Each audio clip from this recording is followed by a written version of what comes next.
Dianggap parasit keluarga. Bab 29. Di depan jendela sebelah pintu masuk ruang tamu persembunyiannya dan baru saja Kalandra masuki, Sofia mengembuskan napas pelan melalui mulut. Sudah, kamu langsung istirahat saja. Sekuat-kuatnya kamu, sebenarnya enggak dianjurkan langsung sibuk apalagi sampai kerja berjam-jam tanpa jeda, ujar Kalandra. Tadi Mas bilang apa ke dia? Liris Sofia sambil menutup gorden jendela dan awalnya agak ia tarik. Ia sama sekali tidak mendengar obrolan Kalandra dengan si Pak Haji. Karena selain jarak dari sana dengan di depan gerbang sangat lumayan, Kalandra juga tipikal yang selalu berucap lirih sekaligus lembut. Akan bermasalah jika mereka yang memiliki masalah dalam pendengaran, sampai berkomunikasi dengan Kalandra. Karena di beberapa kesempatan saja, jika tidak sedang fokus, Sofia akan meminta Kalandra mengulangi ucapannya.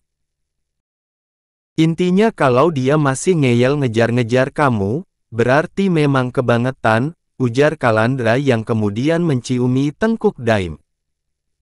Dia tetangganya Bu Nur, Mas. Rumahnya itu yang gede dan sebelahnya ada showroom motornya. Tapi istrinya sudah 3. Ngeri kan? Sofia bercerita serius. Berarti kalau mamah kamu mau sama kakek-kakek tadi, mamah kamu bakalan jadi istri ketiga, Mas.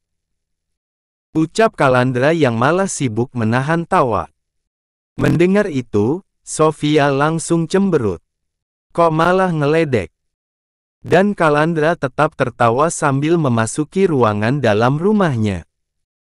Tutup dan kunci pintunya kalau Mbak enggak mau dijadikan istri ketiga, ucapnya yang sampai menoleh, menatap Sofia. Seperti yang ia duga, wanita itu tampak menahan kesal tapi masih cenderung ketakutan. Sofia menutup pintu, menguncinya dan kembali melongok dari sebelah jendela yang gordennya sedikit ia buka. Di luar sana, Pak Haji masih mengawasi, dan masih belum mau mengendarai motornya apalagi pergi. Sudah biarin saja. Mbak istirahat di kamar tamu, enggak usah balik ke kontrakan karena andai iya, ya beneran alamatnya jadi istri ketiga. Mamah Mas, di sini juga, kan? Enggak, sih. Mamah lagi sibuk bantu bapak urus panen ayam di peternakan. Lah, kalau saya di sini, ya sama saja bohong. Nanti kalau saya dikira macam-macam bagaimana? Sofia merasa serba salah. Kalandra mendengkus pelan. Masa iya mereka mau menfitnah kita, sedangkan kamu saja masih masa idah?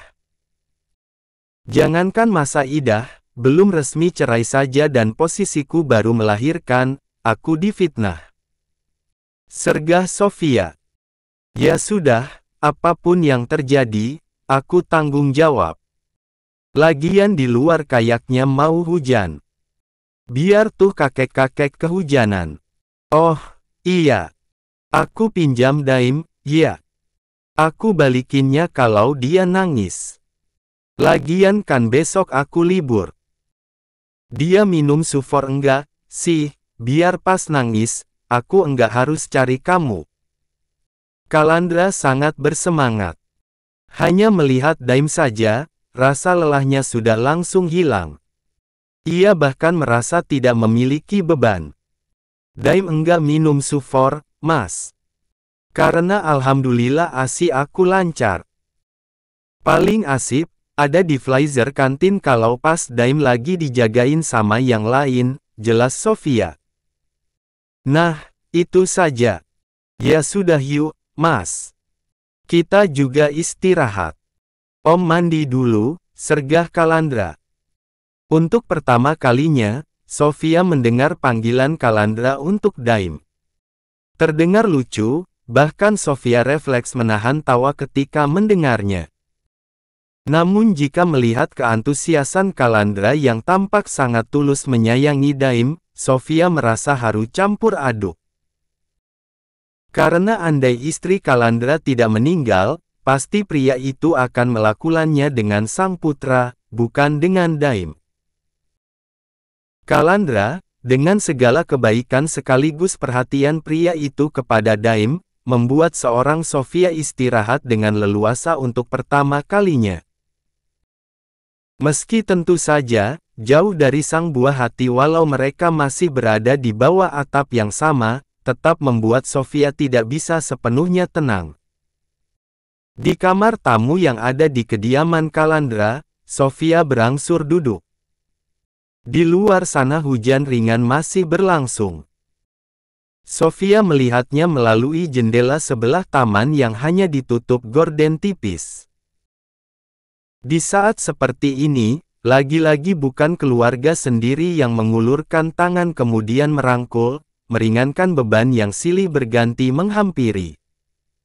Sering aku heran, kenapa aku sampai begini. Padahal jelas, adanya aku dalam dunia ini bukan karena aku jatuh dari langit. Aku sungguh memiliki orang tua. Aku juga memiliki keluarga, batin Sofia yang tiba-tiba merasa sangat nelangsa. Sebab setegar apapun dirinya, seberapa keras pun ia menyelesaikan semua pekerjaan sekaligus cobaannya, Sofia juga manusia bahkan wanita biasa yang masih memiliki hati dan tak jarang akan merasa sangat nelangsa layaknya sekarang. Hanya saja, Sofia juga tidak mau berlarut-larut dalam kesedihan karena kenyataan itu malah akan membuatnya semakin direndahkan oleh mereka yang hanya memandangnya sebelah mata. Setelah menghela napas pelan, Sofia memutuskan untuk tidur. Tak terasa waktu begitu cepat berlalu karena Sofia yang merasa baru tidur, sudah mendengar alarm di ponselnya. Ajaibnya, selama itu juga Sofia sama sekali tidak dibangunkan oleh Kalandra. Atau malah, Sofia yang kebangetan dan sampai tidak sadar ketika pria itu membangunkannya. Kamu sudah mau ke rumah sakit? Ya sudah sana nanti kalau Daim nangis, aku antar soalnya stok asipnya juga sudah habis. Semalam, Daim ngasihnya kenceng banget, jelas Kalandra yang berdiri di ambang pintu. Berarti semalam Daim sempat bangun. Mas beneran enggak bangunin aku? Sofia terheran-heran. Kan sudah asa asip. Ada empeng juga. Sudah sana kamu lihat dulu anaknya.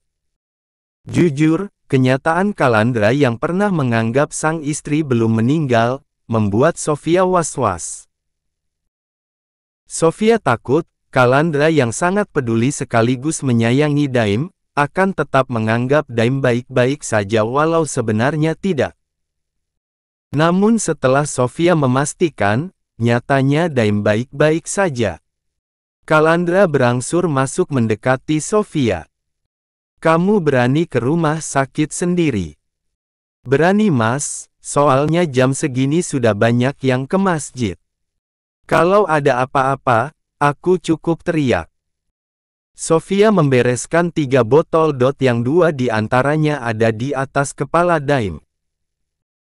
Di belakang sebelah kanannya, Kalandra terdengar menguap sebelum akhirnya malah membantingkan diri ke sofa panjang yang ada di depan bibir tempat tidur. Mas kurang tidur?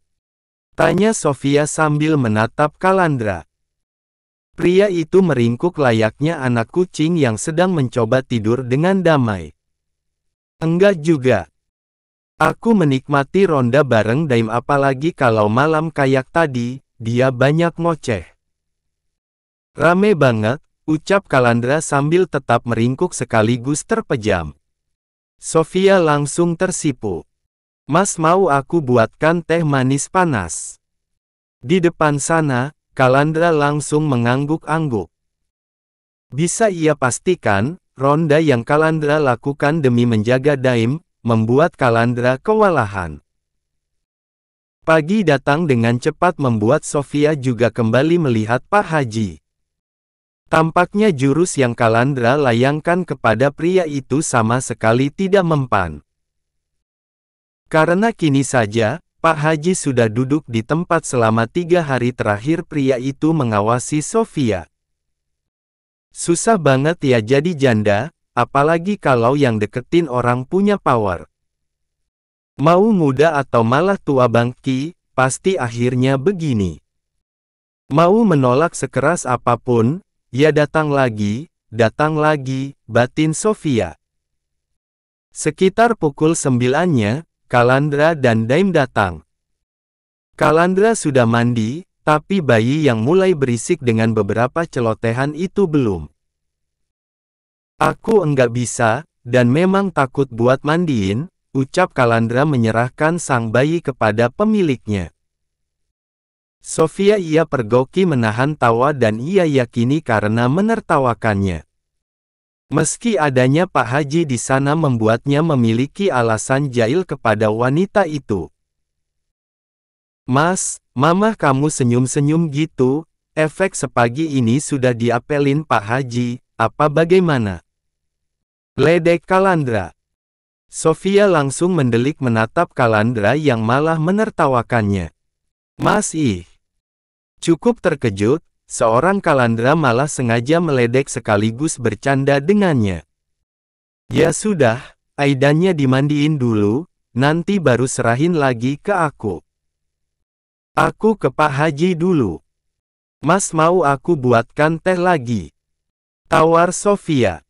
Kopi saja, ucap Kalandra yang kemudian berbisik-bisik. Kayak punya Pak Haji. Sofia tersenyum gemas pada ulah Kalandra yang mendadak hobi jahil kepadanya. Namun ketika ia tak sengaja menoleh ke depan, pria tua berpeci putih yang menjadi tamu rutinnya, tampak gelisah. Pak Haji menatap tidak suka kebersamaan Sofia dan Kalandra. Dek Sofia. Apa yang membuat Dek Sofia lebih memilih pria ini, ketimbang saya? Todong Pak Haji ketika Sofia menyuguhkan kopi hitam pesanan Kalandra. Loh, memangnya harus dijelaskan, ya? Setelah bingung harus memanggil apa mengingat sikap baiknya kemarin malam belum bisa membuat Pak Haji jera, kali ini Kalandra memanggil pria di hadapannya dengan sebutan, Mbah. Pak Haji tercengang karena panggilan Kalandra barusan. Begitu juga dengan Sofia, walau setelah itu, Sofia langsung tersenyum dan perlahan sampai menahan tawanya.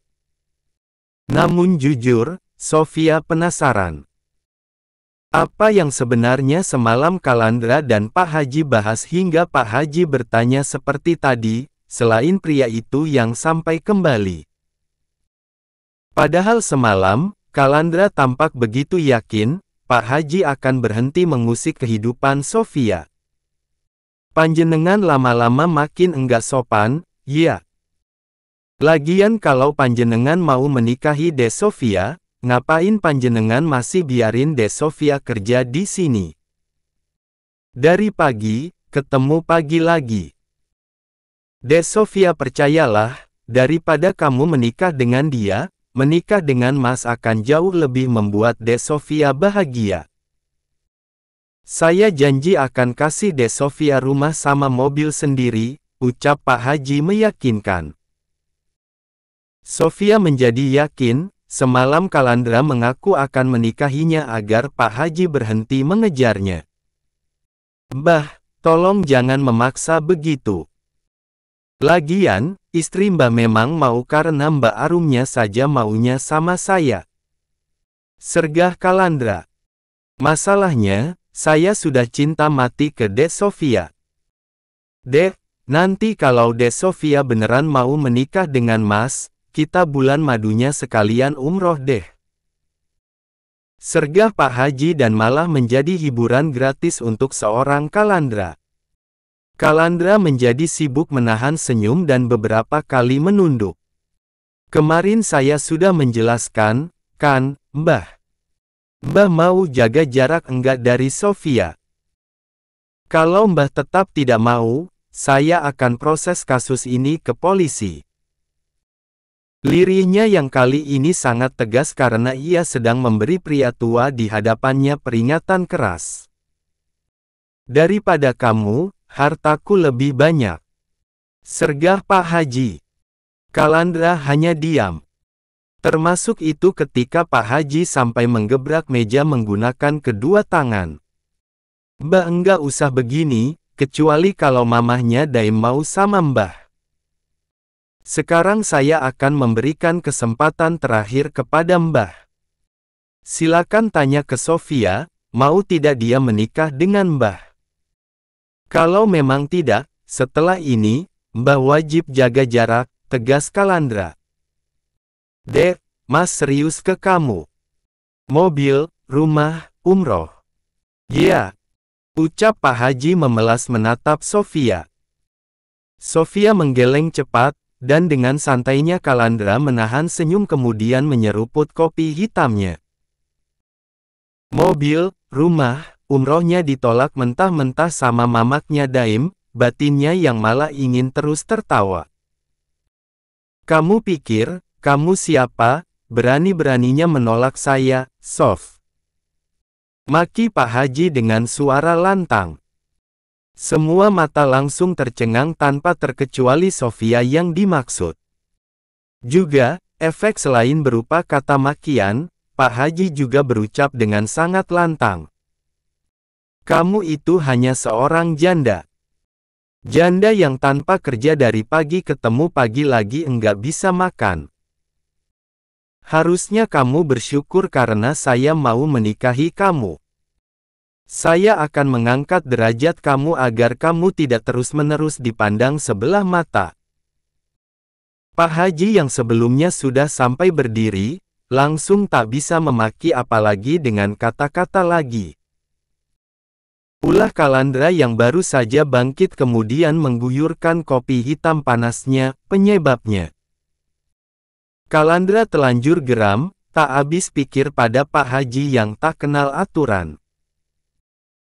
Pria itu sangat keji, tanpa peduli pada statusnya karena tampaknya, pria itu memang menjadikan statusnya sebagai tameng untuk berlindung.